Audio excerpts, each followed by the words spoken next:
Okay, mag-umpisa na po tayo inshallah. Alhamdulillah Rabbil Alamin. Wassalatu wassalamu ala Rasulillahil Karim. Nabiyyina wa habibina Muhammadin. Wa ala alihi wa sahbihi wa man ittaba'ahum bi ihsanin ila yaumiddin. Allahumma la sahla illa ma ja'altahu sahla. Wa anta taj'alul hazna in syi'ta sahla. Amma ba'd. Assalamu alaikum warahmatullahi ta'ala wabarakatuh.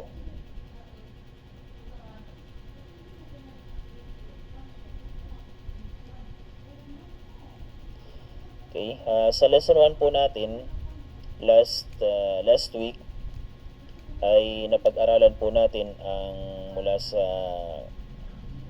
unang pahina, first page hanggang sa page 8. Okay, so kagaya po ng pagpapaliwanag natin sa Al-Arabiyyatu Bayna Yadayk, sinabi natin na magkahalo po ang mga subjects dito. Okay, magkahalo po sila. May tinatawag na tarakibun nahwiyya, may al-qira'ah, al-kitaba, fahmul masmu', okay, at iba pang mga aralin sa aklat na ito. So ang gagawin natin, okay, mayroon ding hiwar, may conversation din sa aklat na ito. Ang ating pamamaraan sa pagturo ay by page. Okay? Bawat pahina, kung ano ang nakalagay sa unang pahina sa page 1, yun po ang ating papaliwanag. Halimbawa, meron po tayong hiwar, yun po ang ipapaliwanag natin sa abot ng mga kaya sa wikang Tagalog. Pagdating sa page 2 or page 3, kung meron man diyang al-qira'a or al-kitaba, ganun din po ipapaliwanag natin inshallah. So per page po tayo. So last week, natalakay po natin ang page 1 hanggang page 8. Alhamdulillah. So ngayon, dito na po tayo sa Ad-Darsur Rabi'u. Okay? Ad-Darsur Rabi'. Ito po ay lesson 4 pero sa atin ay lesson 2 sapagkat weekly po ang pasok natin, once a week lamang. So ito ang ating pangalawang lesson. So every lesson sa bawat dars natin, bawat aralin, pwedeng makapagpaliwanag tayo ng dalawang aralin. Okay, dalawang dars, 3, 4 o higit pa. Depende po sa page, pahina na dadatnan po natin o saan man tayo aabot, inshallah subhanahu wa ta'ala, sapagkat meron po tayong 2 hours sa pagtuturo, 1 to 3 p.m. Kahit lumagpas tayo ng kaunti, 3:20 or 3:30, wala akong problema inshallah. Okay? So ngayon, dito po tayo sa page 9. Okay? Sa mga may kitab, may mga hawak na aklat, nakapag-download ng PDF, page 9 po tayo mag-uumpisa ngayon sapagkat page 8 po yung last natin. Okay, natapos po tayo sa page 8. Ngayon ay mag-uumpisa po tayo. Okay, ito po yung last natin, last page natin. At ngayon inshallah, dito po tayo sa page 9. Okay. Sa page 9, al-wahdatul ula, meron po tayong mufradatun idafiyatun. Okay, meron po tayong okay, welcome po Sister Hanifa. Wa alaikumussalam warahmatullahi wabarakatuh.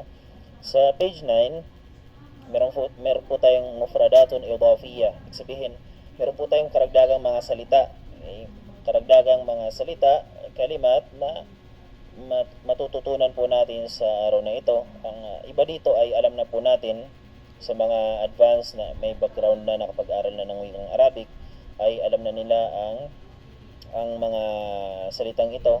Pero sa mga bago pa lamang ay matututunan nyo po sa araw na ito inshallah. So last week, madami po tayong mga kalimat, mga salita sa wikang Arabic na minemorize po natin last week.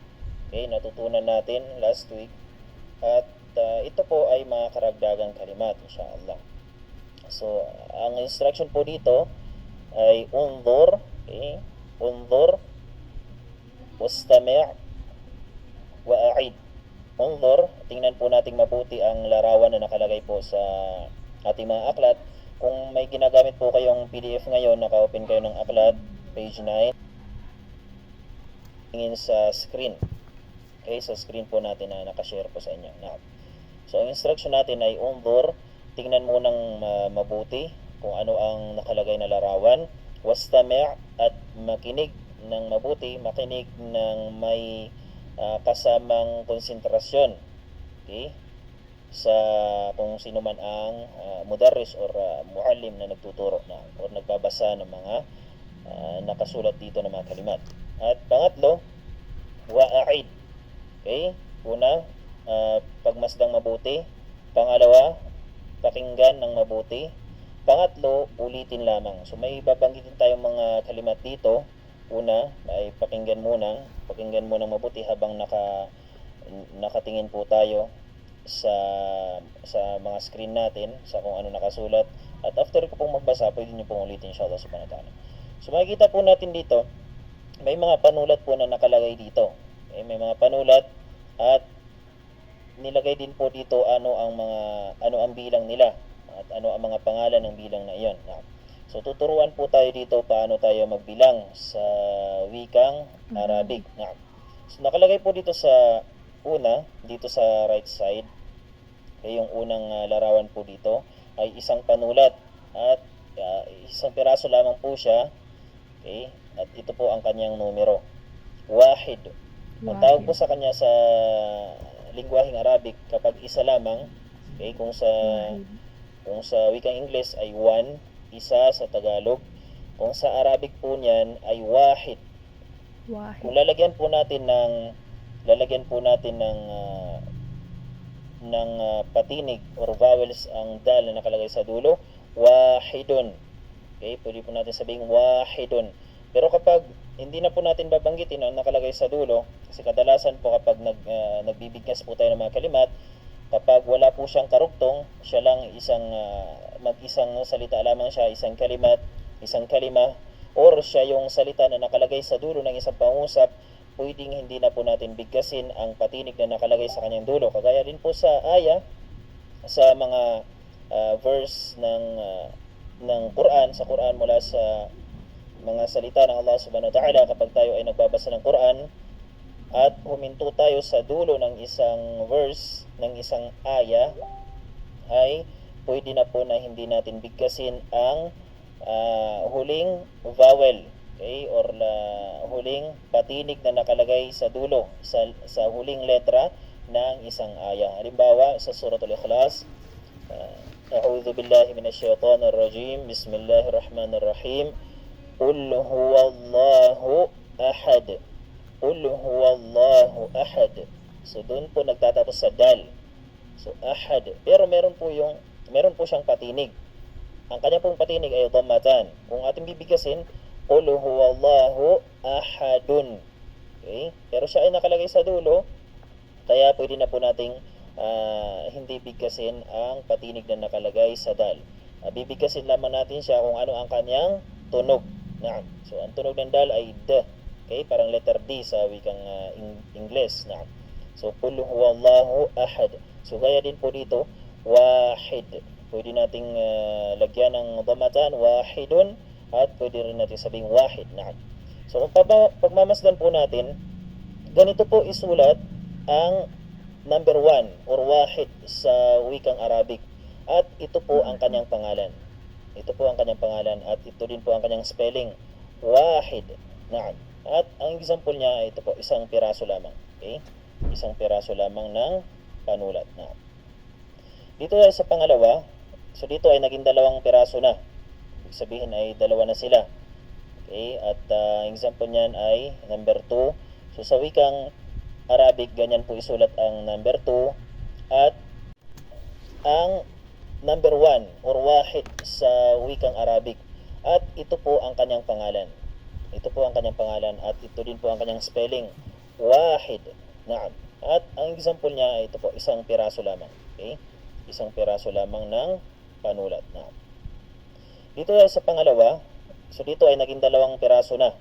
Ibig sabihin ay dalawa na sila. Okay? At example niyan ay number 2. So sa wikang Arabic, ganyan po isulat ang number 2 at ang tawag po sa kanya ay ithnan. Ang tawag po sa kanya ay ithnan. Ithnan. Ithnan, or kung lalagyan po natin ng patinig ang nakalagay sa dulo na harf, ithnani. Dito po sa ithnan, marami po ang nagkakamali dito. Minsan sa beginners, intermediate, or minsan kahit advanced, nagkakamali po sa pagbigkas sa kanya. Ano po ang sinasabi natin? Sinasabi natin ithnain. Naam. Kapag nagbibilang tayo, sinasabi natin wahid, ithnain. Wahid, at sinasabi natin ithnain. Ithnain or ithnaini. Naam. Wahid, ithnain. Wahid, ithnain, thalatha. Ganyan po. Ithnain, mali po kapag sasabihin natin ithnain. Ang tama po ay wahid, kung number 1. Number 2 ay ithnani. Okay, hamzatul wasli. Tapos tha, nun. After po ng nun, kailangan alif po ang ilagay natin. Ithnani. Ithnani. Naam. Ithnani. Kailan po siya magiging ithnain? Magiging ithnain po siya kung may nauna po sa kanyang salita na nagpapakasra sa kanya. Okay, nagpapakasra. Okay, sa mga nag-aaral ng nahu, or may mga estudyante tayo na nag-aaral ng nahu, or may alam sa nahu, or kahit ngayon pa lamang, kung meron pong nagpapakasra, ang tawag po sa kanila ay huruful khafdi or huruful jar. Ang ginagawa nila ay ginagawa nilang kasra ang susunod sa kanilang salita. Pero ito ay pangdalawahan kapag may nauna na nagpapakasra, kagaya po ng min, ila, an, ala, fi, or lam, alba. Kapag may nauna dito sa ithnani, doon po siya magiging ithnaini. Halimbawa, lalagyan po natin ng fi. Maglalagay po tayo ng fi. Doon po siya magiging ithnaini. Fi ithnaini. Fi ithnaini. Ala ithnaini. Naam. Lithnaini. Pero kung wala pong nauna sa kanya, or hindi po siya nakalagay sa sitwasyon na siya ay magiging majrur, walang nauna sa kanyang kahit anong salita na nagiging dahilan upang siya ay maging majrur, ay mananatili po siyang alif. After po ng nun ay alif po siya.